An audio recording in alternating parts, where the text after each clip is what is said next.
a couple things you want to make sure of is, again, thinking about mental health, is looking back and saying, okay, majority of people don't have an emergency setup in general. And so savings in just a savings account, you might have some what I call lazy money.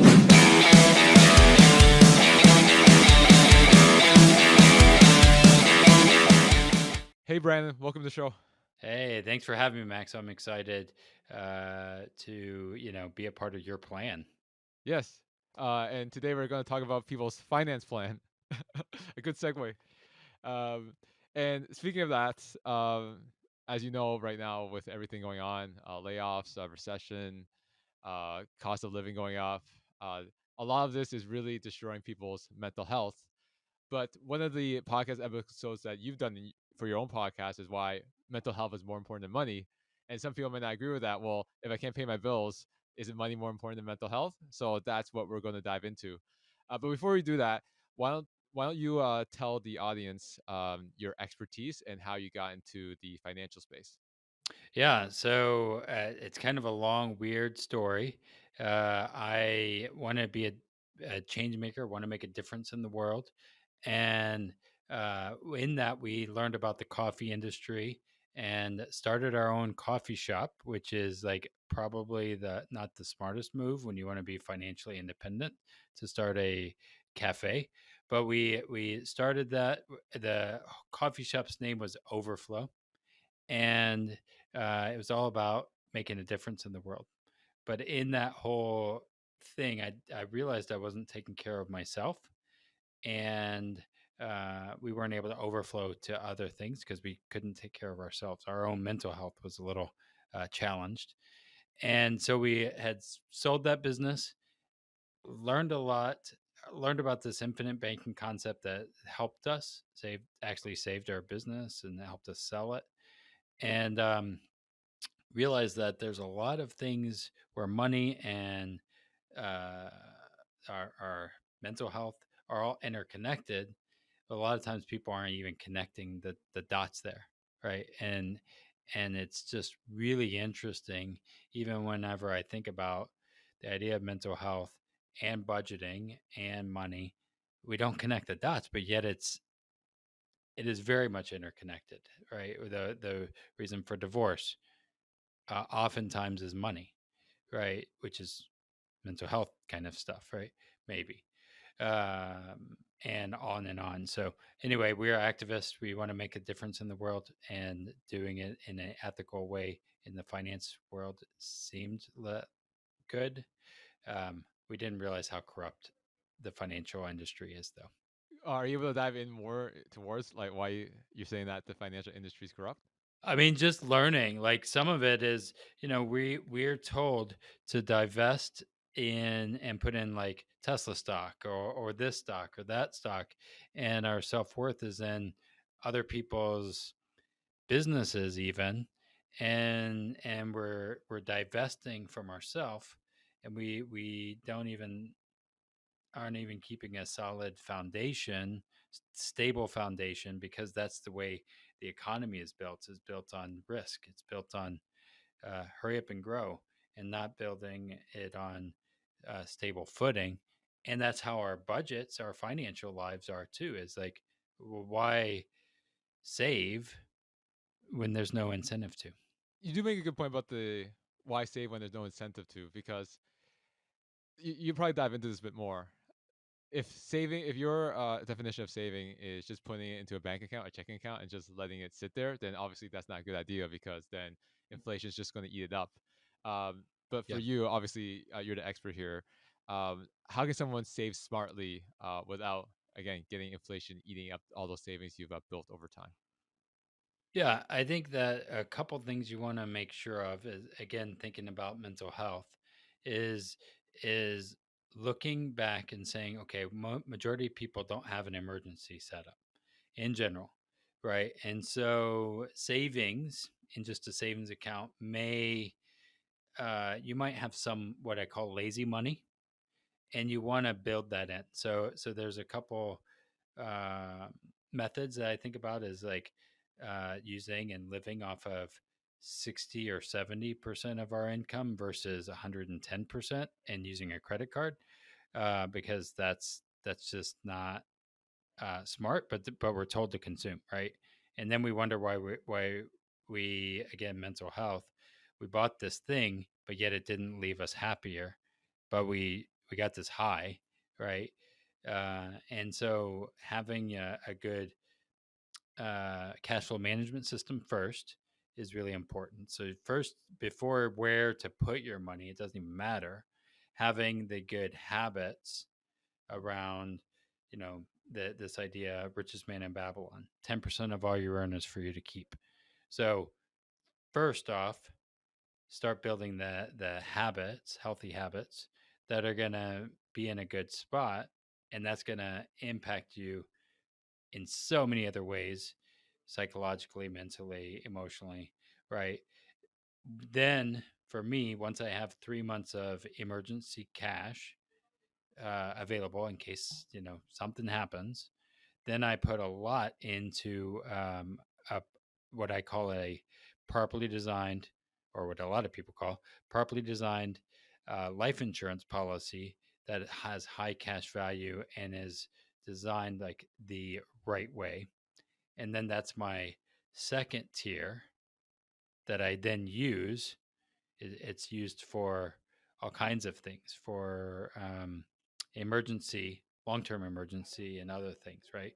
And that gives me more stability for the next thing, which is riskier. As I have this little picture on the back, building our foundation, so then we can risk in the market if we want to. But we're not worried if, um, I don't know, something happens that causes the world to go crazy. You know what I'm saying? All right, so let's talk about that. Let's talk about COVID. So in hindsight, how can someone like prepare for something like that, right?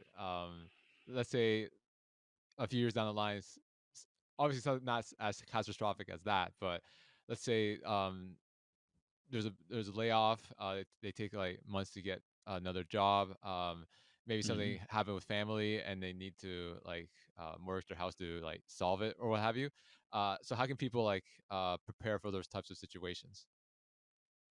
Well, I think one thing is it's good to be an optimist. That's helpful, but also realize that volatility happens. And if you can control that, that's great. But the problem is, and I've talked to numerous clients, they don't do maybe they do a policy or they don't do because they think they're going to live forever and nothing's going to happen to them, right? The reality is life is messy. Things happen big like COVID, or it might not even be a huge, like financial thing that happens to the US, but it could happen to your city, right? A hurricane, right? I don't live in hurricane areas, so it's not going to affect me that much, or a flood, or, a heart attack, things like that. So we want to.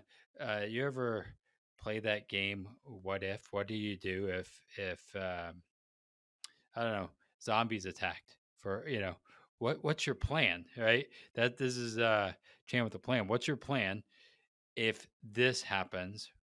How do we get out of it? And so my wife and I, we have those kind of conversations.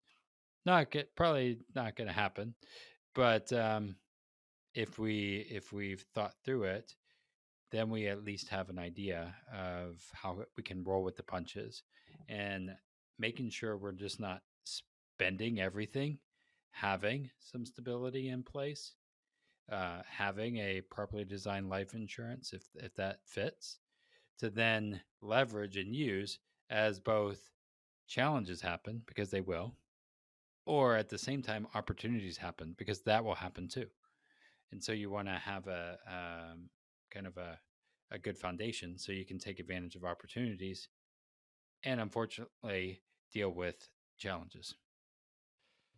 Going back to what you said about like building foundational pieces and having good money habits, one of the things Hmm. that is common is the more someone makes, the more they get into debt, right? Which doesn't make any sense because like let's say you make 60K and then you make 80 and then 100.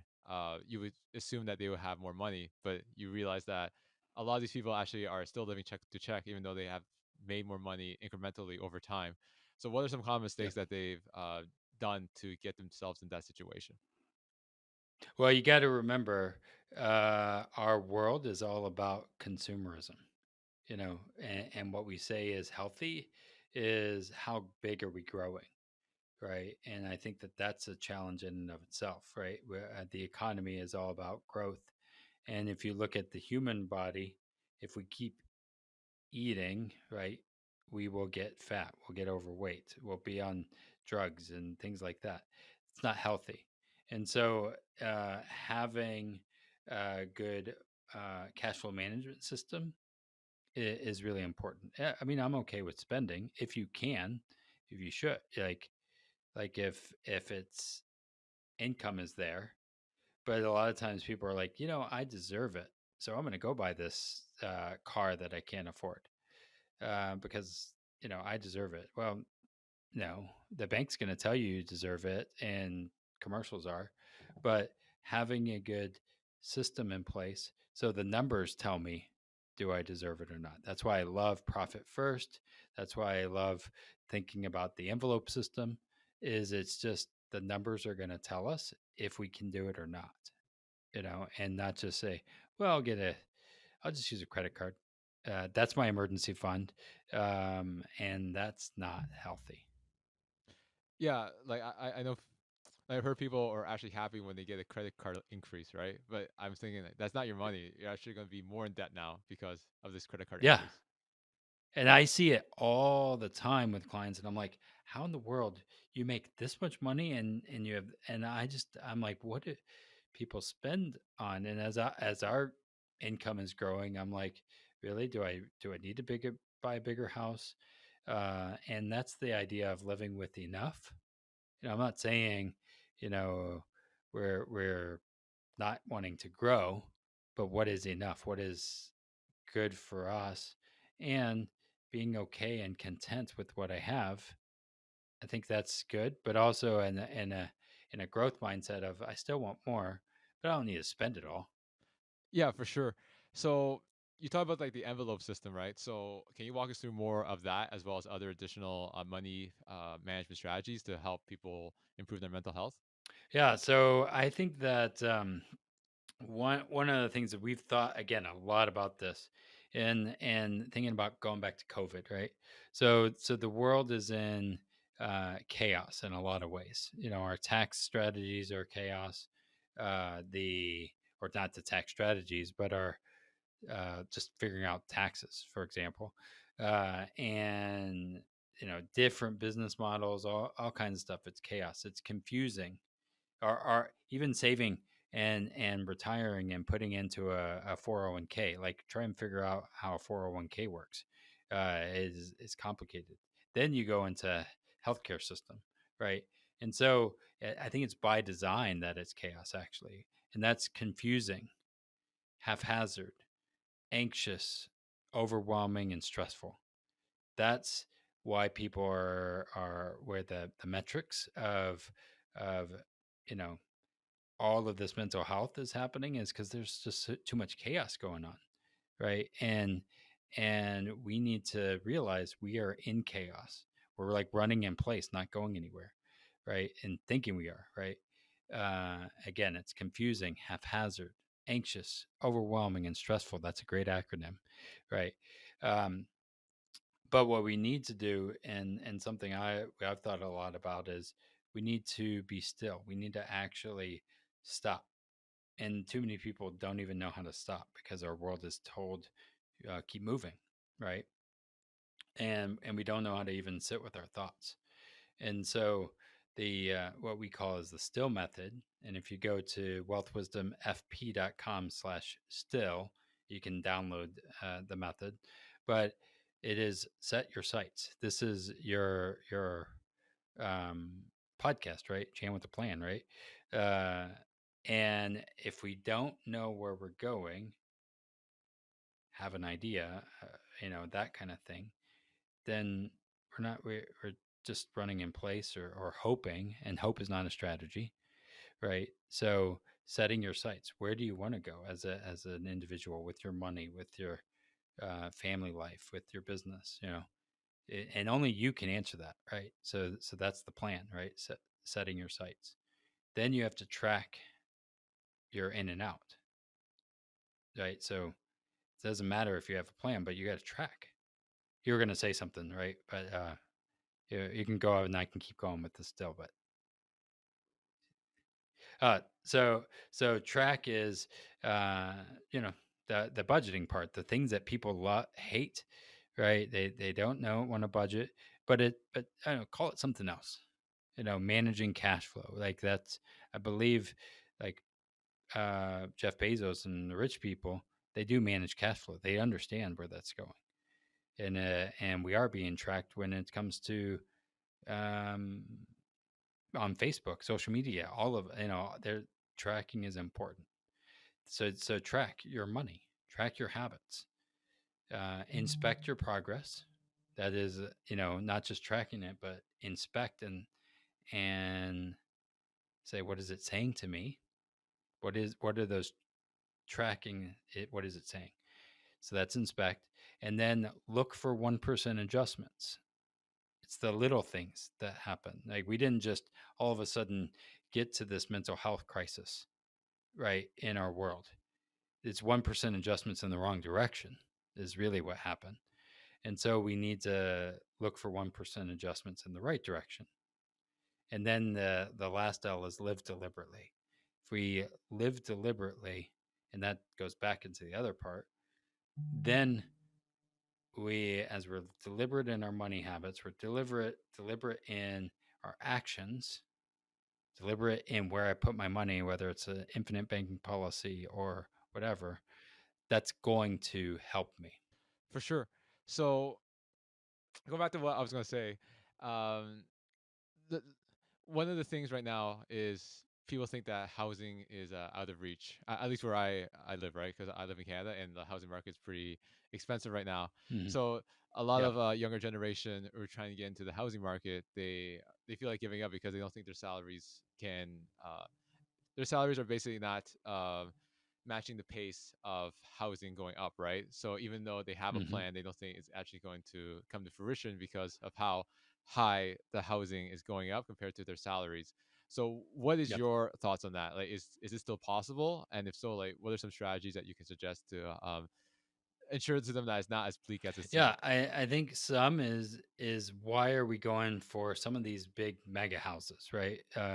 In the real estate world, we're told, well, you deserve 3 bedrooms and a hot tub and all this, and we end up buying a house we can't afford, right? And I think that's um, sometimes good, but there's also this move of the tiny house movement where people are asking about what with the housing market, what do you really want? Is it a big house? Is it this, or is it experiences? Right, again, going back to the still method of what is it that I value. And maybe if you do want that, uh, starting to build the systems in place, the savings portion in place, so then you can make that jump, and it's when it's time. I'll tell you, when we sold our business, we had plenty of money, right? Plenty of money, right? But we were in a transition, trying to get a house for somebody who is a business owner. When you are changing jobs or changing businesses, it's really hard to get a loan. So we had to wait a year before we were able to buy our property and move from one state to another. So it felt like our life was on hold, right? But while we knew, but yet we were stacking up the cash while building our system, and then we bought our house. Uh, is the you might know this day, March 13th of 2020. Um, that was the day pretty much the world shut down. Is the day I was closing on our property, and then yeah, it was nuts. best time to buy. I was like, is this the worst time to buy or the best time? The world's about to fall apart. It's right the day COVID really hit in, if you remember that. Yeah, But it was all about timing and being okay with, hey, we gotta wait a year. Let's build the pieces, so then when it is time, we can take it. as bad as it sounds, consumerism is more about that instant gratification, right? So instead of like working your way towards a goal such as buying your first house, they'd rather have that fancy purse or go to a fancy restaurant because it's instant, right? But if you're making all these like instant gratification decisions, you're never going to achieve the long term wealth that you're looking for. Yeah, and that's again why the still method is important. What do you want? And then you reverse engineer. So in order to get what you want, some things may not have may not be there. And a lot of times again, in our capitalist consumeristic culture, everybody has a plan for your money, and if you don't have a plan, someone else will. And one of the reasons of consumerism is to compare yourself to others, right? So if you got if you got a fancy car, then they want a car. If you have the latest iPhone, then they want the iPhone, right? So it's like a competing game. Again, like you said, like companies have a plan for your money. It's whether you have a plan for it or they're gonna plan for you on how to spend it. So how do you avoid all those distractions so you stay focused towards your goals? Because with the way it is now with the digital age, like you got a lot of distraction. Everybody's telling you to give their money to them, while the long and boring, even though that's where the most success is, people can't wait, right? Because of all these short-term distractions. So how can people like stay the course without getting distracted with other things? Well, again, there's certain things where the metrics tell me what I need to focus on. And have you ever heard of the acronym for focus? Um, No, that's not familiar. so it's follow one course until success. Focus. Follow one course until success. What as business owners and entrepreneurs, we find or want to spend on little things, or we like squirrels, right? And the budget will tell me what we need to focus on, right? That one step in front of the other, and that 1%. So it's not saying I'm not going to buy this thing. It's I'm going to make sure that first this thing is going to build onto the next thing when it comes to building a business or a house, right? This is what's crazy when someone buys a house and they're like, "Oh, I got this house. This is amazing." And then guess what they need to do right away? Furnish the house, which costs lots of money. And then they're like, "Oh, you know what I need to do next? I don't like this bathroom. Let's fix the bathroom." And they do it all at once, right?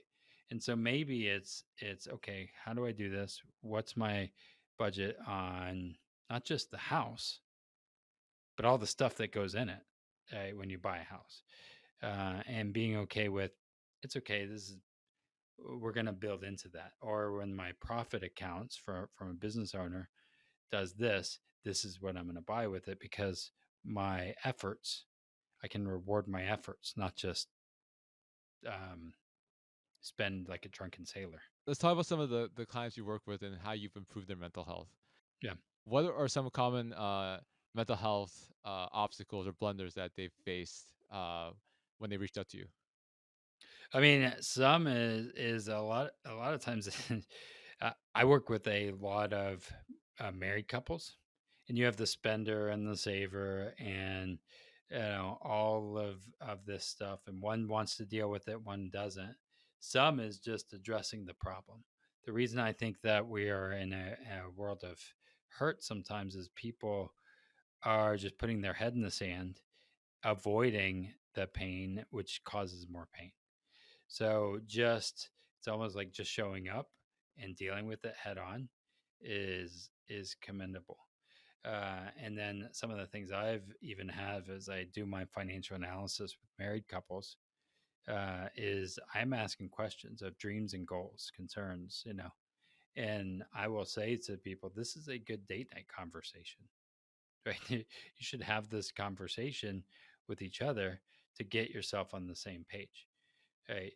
And so some is that an alignment, And then again, if you're in credit card debt, it can affect all kinds of other areas. Being in community is another one. I'm a caretaker of my mother in law, and she had a stroke. And luckily, she has us around, but it's that community that's helped her, where it could have affected her mental health, not just her physical health, because of loneliness. So having a tribe, a community that aren't just Reddit people, but a real people that kind of have your back. For sure.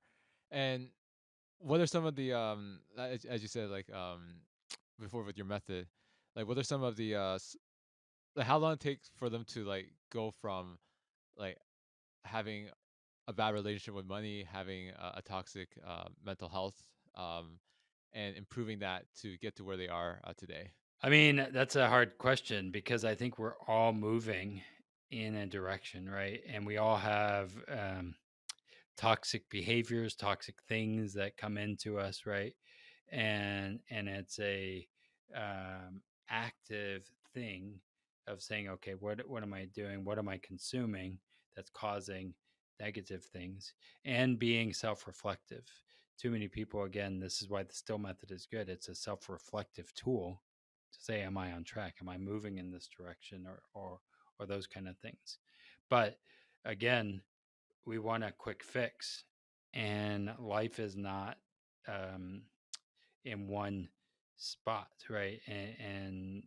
What I also want to make sure of is if something happens to me, like I don't know, something horrible could happen, right? And things have happened, but it doesn't rock me because my foundation is solid. That's from a faith background. For me, that's helpful having a solid faith, but having a good financial foundation, because I've had floods happen, and I could be like all depressed and say, "Well, this happened." Well, yeah, that's again, there's volatility, but I have a good foundation set. I have a good structure of relationships, and I'm able to overcome that.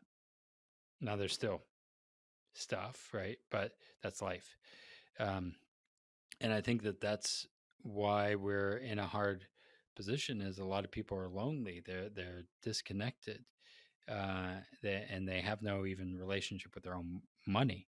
And we have to like start connecting it. And Facebook connections aren't friends. Like that. I mean, to a degree, I guess, but um, that doesn't matter to me. The Instagram followers or YouTube, it doesn't matter.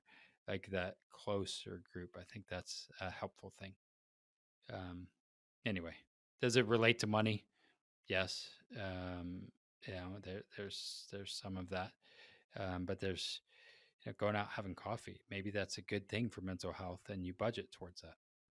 Yeah, again, you don't have to spend extravagantly to have a good time, right? It's I always say that it's better to it's who you do it with, not what you do. Now it's not what you do, is who you do it with, right? So like having a cheap $1 or $2 coffee, but you're having a good time with your friends is obviously going to be more memorable than like going on an expensive trip, um, where you're just trying to like take pictures for Instagram, right? Yeah, but again, our world is all about like, let me get this car and show you my Instagram car. I'm like, that doesn't mean anything. Or I have a 7 or 8 figure business. Well, how much did you keep is a bigger question, not how much came through, right? But making and keeping money are two different things. That's actually a great point that you made, right? Because I'm on LinkedIn a lot, right? And like you see, or even on TikTok or whatever, and they always talk about like the revenue number. Oh, I can help you build a 7 figure business, or help you make 15K a month. But yeah, that's the revenue number. But like, how much are you actually keeping, right? Because I could have a 10K career coaching business next month if I wanted to, but if I have to spend like 15K in ads to get there, that doesn't really help me, right? Yeah, and that's the problem, and where I love, and if you haven't heard about the profit first system for business, every business owner should read the profit first book, and it's doing the envelope system or cash flow management system, and really the bottom line is how much are you keeping payroll to you as a business, right?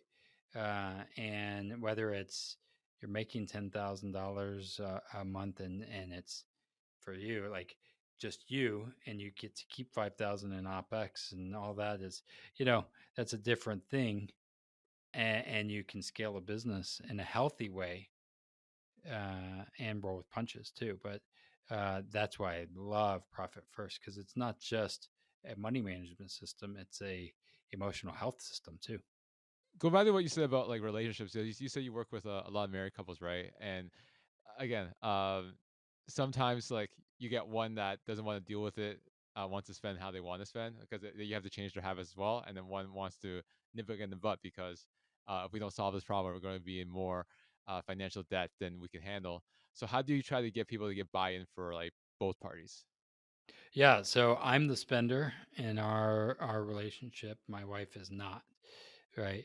And as you have both parties, uh, she does the budgeting and the cash flow, right? But we've created buckets that are what we call mad money accounts that we can spend and use on however we want. Now mine has a little less than hers, because probably spend more, but I can look in that bucket and say exactly what I can do. And again, it goes back to our goals. Does it align with our goals? But at some point, sometimes, you know, I again used to own a coffee shop, right? So um, I don't like that whole like let's shrink our way to wealth by not buying a latte, right? Because I mean that would have sucked for my business if no one bought lattes, um, right? But it was more of okay, I value that. That's going to be part of what I um, put in there, right? That's part of my budget, and that's okay. But you just got to know what you want, right? And that brings me joy. So going back to what is joy to you, reverse architecting. Some people want a big house. That's great, but you're gonna maybe not have the big vacations, right? And there's compromise, or you got to make a lot of money and keep it. Yeah, again, like life's a trade-off, but again, with people, with society now, if people want to eat their, if you want to have their cake and eat it too, right? I think that's the phrase. Yeah. Well, But again, like you said, there's certain trade-offs in what you want, right? and the bank will tell you, oh, you can have your cake and eat it too, at 30% interest, and here you go. And then we wonder why we're in emotional problems. Like, well, they gave us what we wanted at a huge cost. And how's that working out? The definition of insanity is doing the same thing and expecting different results. We have to look at some of the people around us, or maybe our parents, and say, okay, what was that? And is that going to lead me to where I want? Okay, no, then we got to change our behaviors. We don't have to be the product of the people around us. We can change that. So speaking of change behaviors, how would you suggest someone improve their like financial management skills to improve their overall mental health? Like, what are some steps that you would want someone to take away from our conversation today? Yeah, it's the don't looking at as dollar amounts. Look at it as percentages, right? So as I live, and this is where people expand, and all the people who make more money, they spend more money. Well, a dollar. If I make a dollar, whether I'm underpaid or overpaid, doesn't matter. But I need to see. You ever heard of the tithe model in church, right? So the tithe model is 10% of all. It goes to God. It's a really great model. But let's say you don't tithe, right? But if you did it's then 90%, and you live off of 90%. So then we call it the grandma strategy. 10% goes to long term, 10% towards medium term, and 10% towards short term. And you live off of 60%. That's, the movement. What's interesting to me is people always freak out at Christmas time, and they're like, "Oh, my budget's out. messed up because Christmas, I'm like, it comes every year, right? The same day, every year. We could have like started preemptively planning in January, right? And but you might not start there, so you start with 1% or 2% or 3%, whatever that is for you, and you incrementally adjust that, and you'll get to where you want. But it's that 1% adjustment. Yeah, like I think that one of the analogies is like in terms of like a boat, right? If you just went 1% degree to the right, for example, if you keep going that way, like you'll completely miss your mark. Yep. Yeah. And so you need to like relook and say, okay, are we on track? And adjust. So your plan, like don't look at dollars, look at percentages. That's great for someone that's like, for example, not in a lot of debt. But what if someone's in a lot of debt right now? How do those percentages change in the short term before they can get to that model that you've Yeah. proposed? Yeah. So some is thinking a long range of how did you get there? One, maybe it was college, right? And maybe it was I was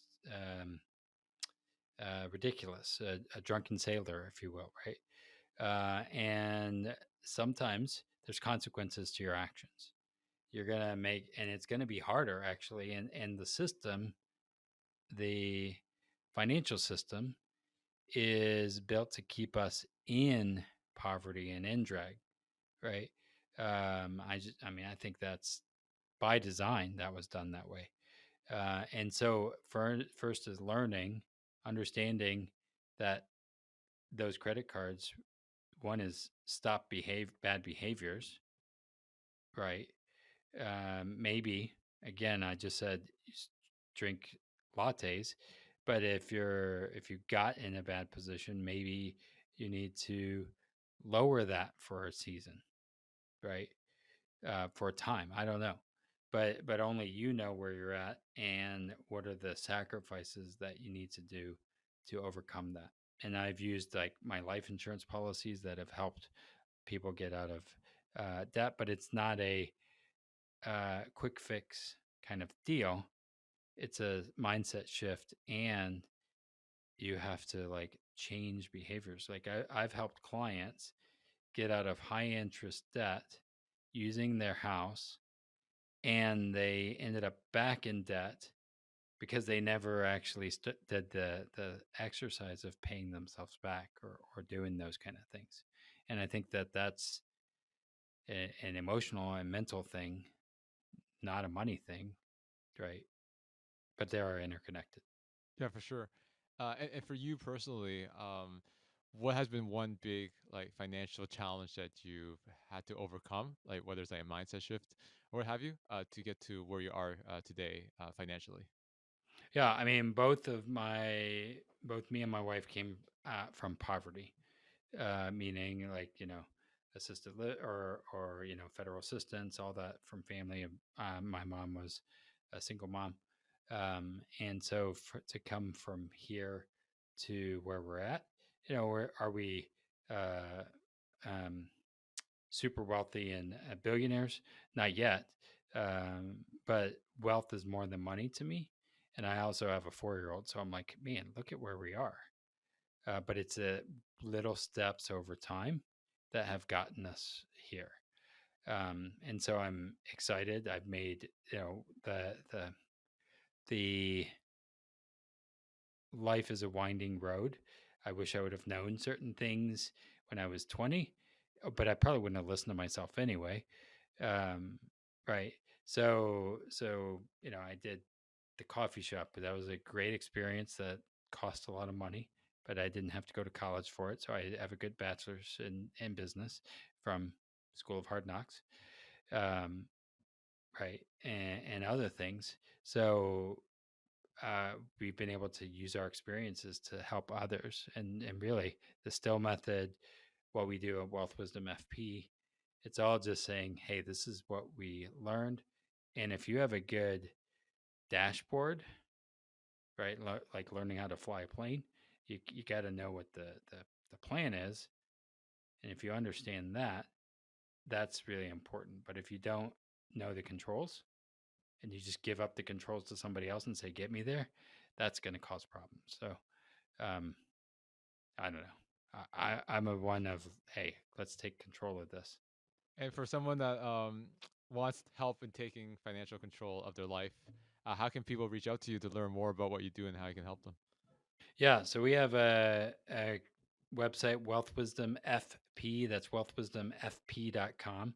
If you go to wealthwisdomfp.com/community, we have a community platform through Mighty Networks. Max, you should totally join it. And it is a great community where we're just writing about things, our videos, our YouTube.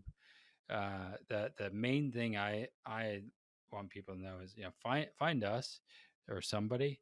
We None of us have the answers, all the answers. It comes from within, um, a lot, and you have to figure out to be the master of your own ship. But find the guides that can help you, because mental health and money are interconnected. And if we don't think so, look at the world around us right now. And speaking of that, like, do you have any advice for people that are going through hard financial times with all going on right now? Like, what's your advice for them? Yeah, the one is, don't just think you're going to be a business owner and it's going to be easy. Too many people are like, yeah, I'm gonna just quit my job and go work for somebody else, mopping floors if that's what you have to do, to do what there's jobs, there's people who are looking, uh, and do some of that, but also educate yourself and learn and do a side hustle until you can create your business. Um, but I know there's a lot of business owners that, the successful ones, is they will outwork you and outperform you and do all of that. And if you can do that, that's a powerful thing. But don't just think, oh, if I start my own business, I don't have to work that much. I can work 20 hours instead of 40. I'm like, no, you work 60 instead of, anyway, um, at least in the beginning. So, Yeah, people say like, oh, like, I can manage my own hours. I can actually work less and all that, like passive income stuff. But again, like when you first start off, you actually have to put a lot more in than a 9 to 5, 40 hour work week job. same with the podcast, right? You probably been doing a podcast for a while, and it's an act of love. And there's some people, I'm going to do one, and they've only lasted for 4 episodes or five. I'm like, no, it's the consistently showing up. And if you consistently show up in your life, in your business, for your family, you'll be healthy. But most of the time, people aren't even showing up for themselves. So show up. Yeah, 100%. Like, I find like the hardest thing to do is do things for yourself, because like when you're at work, you have a boss like hounding you, right? Well, not hounding, but you know what I mean, right? Like if you don't do what they say, then you could get fired. But like if you try to do things for yourself, um, if you don't do it, like no one is really going to blame you except yourself, right? But people are not going to take responsibility that way either. Yeah. And I think there's a lot of, what I call them, entrepreneurs out there. So I don't know if that's who your audience is, but a lot of people, I want to be an entrepreneur. I want to do that. And it's a lot, the Instagram world. It sounds fun, but it is a lot of work, right? And so understand it. And hey, if it means working for somebody else, that's okay too. You know. Yeah, for sure. Like again, like let's say hypothetically, I get 10 leads a week, right? I'm going to get rejected at least 7 to 8 times, right? Yeah. There are going to be a lot of waste of time phone calls. Yep. So it's not all roses, right? So there is a lot of work and a lot of struggle and a lot of rejection. But it goes back to what you said, like you have to like love it. Yeah, you have to love the game pretty much. Yeah, and I think you do a lot with helping people with their resumes, right? Um, Yep, that's right. yeah, so I will tell you, this is something really fun that is definitely related um, to what you do. Um, I had a just last month, one of my staff. I was like, man, we're good, awesome. I got you and my other person. And then, and I was saying how awesome it was. And then 6 hours later, she gave her notice. Um, right, 6 hours. I was like, what the heck? I thought we were going to make some progress, and then now we're back, and we already had the system in place. So I posted out the job, uh, and and then we had a few things in line. So if you're applying for a job, read the fine print and follow what they say, because there's usually tests in resumes. Um, that's what I've seen, and or done. And so we posted, write a cover letter or something like that. So we got somebody, and within 2 weeks had somebody in place, and taken over in that role. But they took initiative. They read, and they didn't just, hey, let's click it and do go on, but they were engaged. And if you want something, you'll get rejected.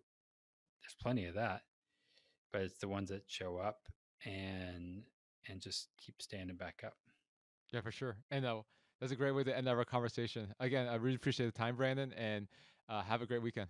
You too. We'll see you next time. Thank you so much for watching. For more content on careers, job search, and self improvement, make sure to hit that subscribe button.